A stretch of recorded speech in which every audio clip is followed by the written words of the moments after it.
Right now at noon, we are going to see another alert day in the forecast. I'll have more coming up. Plus, the Packers are on top of the NFC North after a nail-biting win over the Bears. This is News 3 Now at noon.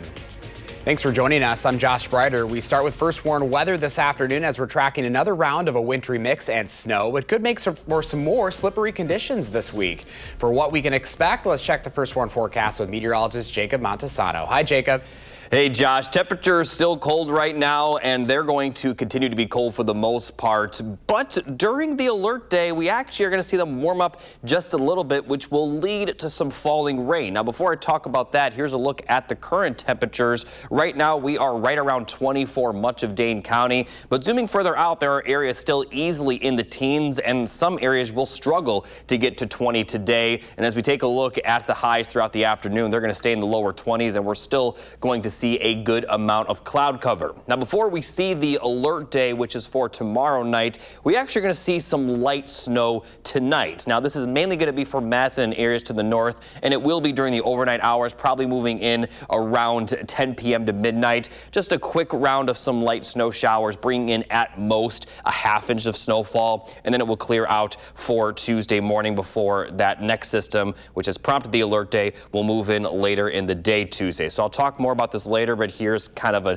overview of it. Some snow, windy conditions, and icy roads are expected, and this is mostly for Madison and areas to the north. Now, although it will be warm enough to produce rainfall, temperatures will plummet back down just after the storm clears out, so a lot of that rain may freeze over. I'll talk more detail about this storm coming up a bit later. All right, Jacob, we'll see you then. Thank you. Track the forecast for yourself on the First Warn weather app. It has hourly planners, road conditions, and radar. Download it for free in your phone's app store by searching WISC weather. Today, the man accused of abducting a Beaver Dam teenager earlier this year and taking her across the country is back in court. Gary Day faces 2 counts of child abduction and 2 counts of child enticement. He had a telephone scheduling conference earlier today. Day pleaded not guilty in a Dodge County court after a judge bound him over for trial. His bond remains set at $2 million. There are new details emerging this afternoon about a disturbing racial incident in suburban Green Bay that went viral online. A Cinnabon employee at Ashwaubenon Bay Park Square Mall is shown making racist comments to a Somali couple. The timing is unclear, but the video captures the employee mocking a Somali woman's hijab. The employee admitted to being racist. Cinnabon has fired that person. In a statement, the company says the employee's actions are completely unacceptable and do not reflect Cinnabon's values. Right now, a barn is considered a total loss after a fire last night in Dodge County. It happened in the town of Lowell, about 10 miles south of Beaver Dam. The Beaver Dam Fire Department got a call of a structure fire just after 7:30. Due to the size of the structure and the lack of water supply, an excavator was used to help put out the flames. No injuries were reported and no other buildings were damaged. The cause of that fire remains under investigation. Changes are now in effect for people who use Madison's bus system. Metro Transit has made route, schedule, and stop adjustments. Route B, along with the endpoints for routes G, H, and O, have all moved to new stops at Park and Hughes, just 1 block north of the old transfer point. City officials say temporary bus shelters and benches will be in place until permanent shelters arrive early next year. These changes are part of the city's preparation for future redevelopment at South Park Street and Badger Road. Be prepared for extra noise this week on Madison's north side. The 115th Fighter Wing of the Air National Guard will be conducting training flights. Starting today, you can expect to see F-35 aircraft taking off and landing until about 8 o'clock this evening. The National Guard says nighttime flights are necessary for overall readiness. They say pilots follow flight paths that minimize noise disruption. These will end on Thursday. Ukraine's president is meeting with European leaders today following a weekend of talks with U.S. negotiators on a plan to end the war with Russia. But as Natalie Brand reports, points of disagreement over the U.S.-backed proposal remain. Ukrainian President Volodymyr Zelensky huddled with leaders of France, Germany, and the UK in London. We stand with Ukraine, and if there's to be a ceasefire, it needs to be a just and lasting ceasefire. As negotiations continue over a U.S.-backed peace proposal to end the ongoing war with Russia. There are some things which we can't manage without Americans, things which we can't manage without Europe. President Zelensky says the talks with European leaders this week are focusing on security, air defense, and long-term funding for Ukraine. Over the weekend, Russian forces continued to attack. Ukraine says a barrage of drone and missile strikes killed at least 4 people on Sunday. Another hit a residential building, trapping people inside. Territory has been a key sticking point in the ongoing negotiations. President Trump's special envoy Steve Witkoff and son-in-law met with Ukrainian negotiators over the weekend following their meeting with Russian President Vladimir Putin last week. I have to say that I'm a little bit disappointed that President Zelensky hasn't yet read the proposal. That was as of a few hours ago. Speaking to reporters at the Kennedy Center on Sunday, President Trump indicated he doesn't think Zelensky is ready to sign off on a revised peace proposal. Russia is, I believe, fine with it, but I'm not sure that Zelensky is fine with it. His people love it. President Zelensky told Bloomberg News that there's disagreement over the eastern Donbas region. He also says any deal must include security guarantees that protect Ukraine from future Russian attacks. Natalie Brand, CBS News, the White House. A Kremlin spokesperson says Russia needs to gain an understanding of the latest negotiations and that the work should be done privately, not in public. Today, the Supreme Court is hearing a separation of powers case that could increase presidential authority and unwind nearly a century of precedent. At issue is President Trump's decision in March to fire Rebecca Kelly Slaughter from the Federal Trade Commission. Federal law says members can only be removed for inefficiency, neglect of duty, or malfeasance in office. Trump gave no such justification. Slaughter's attorneys say overturning the precedent would destabilize institutions, but President Trump leans heavily on a theory that the framers of the Constitution envisioned a president with sweeping control over the executive branch. Well, it is Victory Monday for the Green Bay Packers, and this might be one of the sweetest of all after the Pack knocked off the Chicago Bears to take first place in the NFC North. The game started off well for the Green and Gold, with their defense holding the Bears to just 3 points in the first half. Meanwhile, quarterback Jordan Love connected with Christian Watson and Bo Melton to make it 14-3 at halftime. But the Bears would fight back to tie the game at 21. However, later in the fourth quarter, Green Bay would turn to running back Josh Jacobs, who was able to run it into the end zone and put the Packers up by 7. Chicago, they're going to try to answer back, but just couldn't pull it off. The Packers now head to Denver to take on the red-hot Broncos, who have won 10 straight games. You'll be able to watch that game Sunday right here on News 3 Now. Kickoff is set for 3:25. Coming up next on News 3 Now at noon, which films claim the top spots at the weekend box office, plus what a new survey is saying about Americans tipping this holiday season.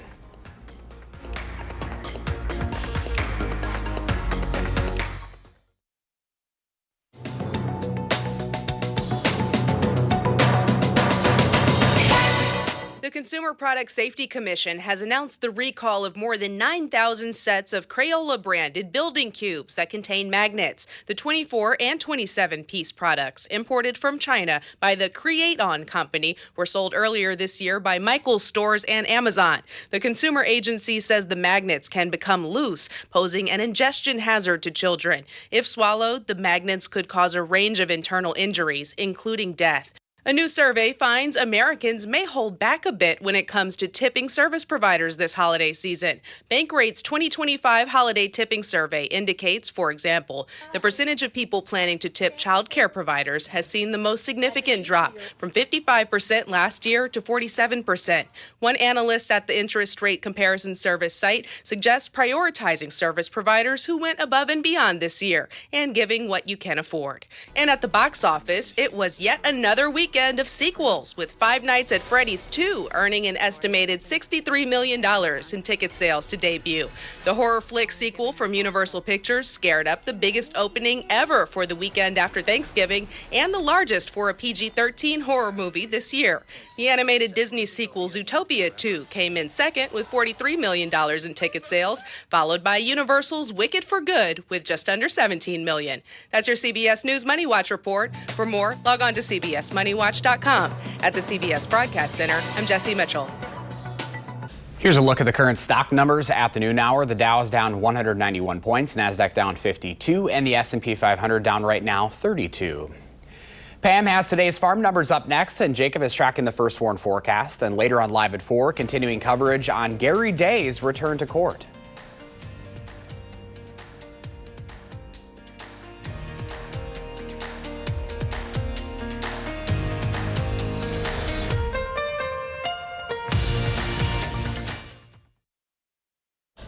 Welcome back. Let's check in now with Pam Yankee for the Midwest Farm Report. Hi, Pam. Hi, Josh. Yeah, from my northern spot just outside of Lambeau Field, where I about had a heart attack last night in that fourth quarter. I'll tell you what, it was an exciting weekend outside of the Packer game. The Wisconsin Farm Bureau Federation, their 106th annual convention in Wisconsin Dells, just wrapping up probably within the next hour or so on their business session. On Sunday, they recognized some of their outstanding young leaders, and that includes Kristen Conder from Polk County. This young woman is the 2025 discussion meet winner. She'll now advance on behalf of Wisconsin to the national category coming up at the American Farm Bureau Federation's annual conference in January. Discussion meet basically had people between the ages of 18 and 35 that were talking about different issues related to agriculture. Kirsten Conder teaches middle and high school agriculture and technology at Amory School District. Congratulations. Kelly Wilford, she's very familiar to a lot of folks in Wisconsin agriculture, past state FFA officer. She was named the Outstanding Agriculture Professional at the State Farm Bureau Convention. She's a state farm law outreach specialist at UW Madison Extension, fifth generation farmer at her family's operation in Manitowoc County. Congratulations to Kelly Wilford. Stephanie Apps was selected as the Young Farmer and Agriculturalist Farming for the Future Award. She's from my home county. Her and her husband Keith are in Oconto County by Coleman. They have a 260 cow dairy, both Holstein and Guernseys, 400 heifers and steers, along with growing their own feed. And she's very involved in Farm Bureau. Stephanie Apps, the Future Farming for the Future Award winner. Collegiately speaking, the young people were there as well. Jordan Bird, congratulations, a student from UW Madison, was selected the collegiate discussion meet winner in Wisconsin Dells. She's a freshman from Granton studying life sciences, communication, and public policy. So again, congratulations, all of those young people. And let's recognize some of the pillars of the organization. Sauk County Farm Bureau member Galen Alwyn was given the highest honor Farm Bureau gives, the Distinguished Service to Farm Bureau Award. Galen's been involved in everything Farm Bureau through Sauk County and very involved in other ag groups as well. And then former state senator Joan Ballwig was given the Distinguished Service to Wisconsin Agriculture Award for her years in the state Senate helping on the Senate Agriculture Committee. So a big weekend for a lot of people in Wisconsin Dells. Like I said, they're wrapping it up this afternoon with the final business session. Markets today in Chicago, about as chilly as our weather is concerned, and that includes dairy. Really got to keep an eye on these dairy complex prices. Barrel cheese on a Monday remains unchanged, which is about as good as we can expect. 141.25. 40-pound block cheese down 2.5, 135.5, and the AA butter on a Monday also unchanged, holds at 147.75 per pound. So like I said, Josh, my markets today just about as chilly as the weather is outside. Yeah, boy, it is not nice out. We've got some snow on the way, a little bit of everything. Pam Yankee, thank you. Time now for your certified most accurate forecast in Madison with First Warn meteorologist Jacob Montesano. It is cold outside. Yeah, and although temperatures are going to warm up briefly as that system moves in, they're going to get even colder once we get towards the end of the week and next weekend. So looking at the three things you need to know, some light snow is possible tonight, but the alert day is for that second system that will come Tuesday night, where we are going to see in general some messy weather with some snow, rain, maybe even some freezing rain. And then after that system rolls through, it's going to get even colder, especially for next weekend. Now let's take a look at the alert day information once again. Some snow, windy conditions as well as those icy roads. This is mainly for Madison and areas to the north, although places to the south will also see those cold temperatures following the system. So some icy roads could be possible for you folks as well. But as far as snowfall accumulation, it's mostly going to be for areas to the north of Madison, and Dane County could see just some light accumulation from it. And this is for Tuesday night and the day on Wednesday. So taking a look at future track, again, some light snow tonight, nothing too significant though, maybe a ½ inch of snow at most.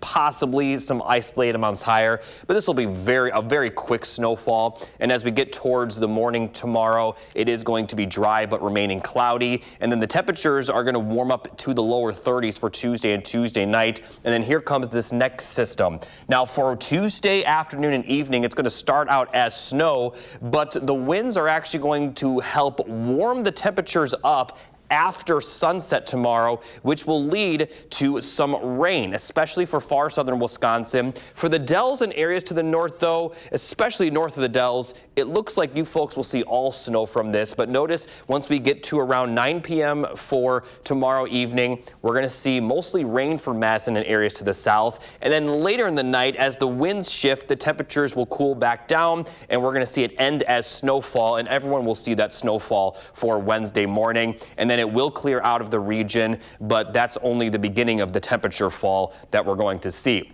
So accumulation forecast brings about 1 to 3 for Dane County, mainly North Dane County, less than 1 for far southern Wisconsin. Around 3 to 6 for areas near and just north of the Dells, and then the far northern portion of our area and northern Wisconsin could see around 6 to 9 inches. And there are winter storm watches, in effect for northern Wisconsin. But again, our area not expect to see a ton of accumulation, maybe a decent amount for areas to the north. But with that rain and possible freezing rain combined with that temperature fall that we're expecting, we could see a lot of slippery roads, especially Wednesday morning. So let's take a look at the wind chill forecast. Right now, single digits to lower teens, not really going to improve much throughout the day or night. But once we get to Tuesday afternoon, temperature-wise, not going to be too bad, especially compared to where we have been. And even during the overnight hours Tuesday, it's not going to be too cold. But then that temperature fall will occur, and Wednesday morning we'll have wind chills in the teens. Then we're going to get colder throughout the day, single digits Wednesday evening, and then back below 0 for late Wednesday night into Thursday morning. And again, any rain that is on the road will likely freeze over at this point, so we are expecting some treacherous travel, and then the temperatures will just continue falling from there. I mean, next weekend, these are the high temperatures, not even the wind chills or the low temperatures, so the warmest it could get all weekend is 8. So the wind chills will be probably below 0 throughout the entire day. Morning wind chills easily below 0. May have to put another alert day for the cold once we get to next weekend, because that air might be even colder than what we saw this past Thursday when we had the alert day for the cold. You know, I just got back from Florida where there was a 0 after that 8, so I'm not looking forward to that. That's crazy. Thank you, Jacob. Up next at noon, the Golden Globes nominations are officially out. We'll show you who is headed for the red carpet nights.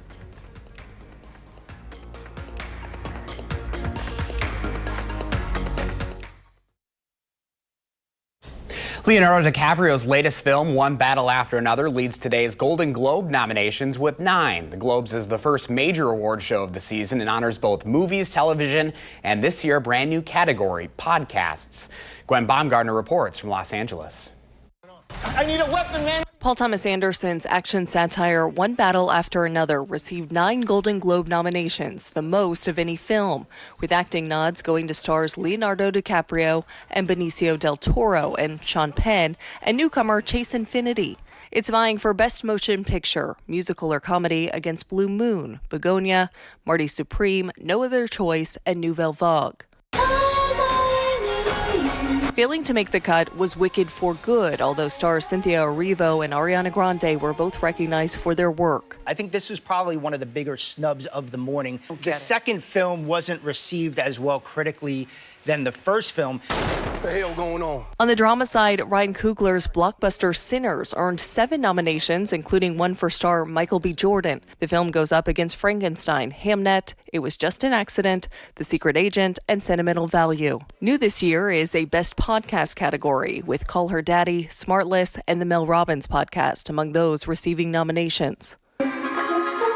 Turning to television, HBO's The White Lotus led all TV shows with 6 nominations. It faces off in the drama category against The Diplomat, The Pit, and 3 Apple TV series, Pluribus, Severance, and Slow Horses. For Best Musical or Comedy Series, the nominees are Abbott Elementary, The Bear, Hacks, Nobody Wants This, Only Murders in the Building, and The Studio. Comedian Nikki Glazer is set to return as host. The Golden Globes air live January 11th on CBS, streaming on Paramount+.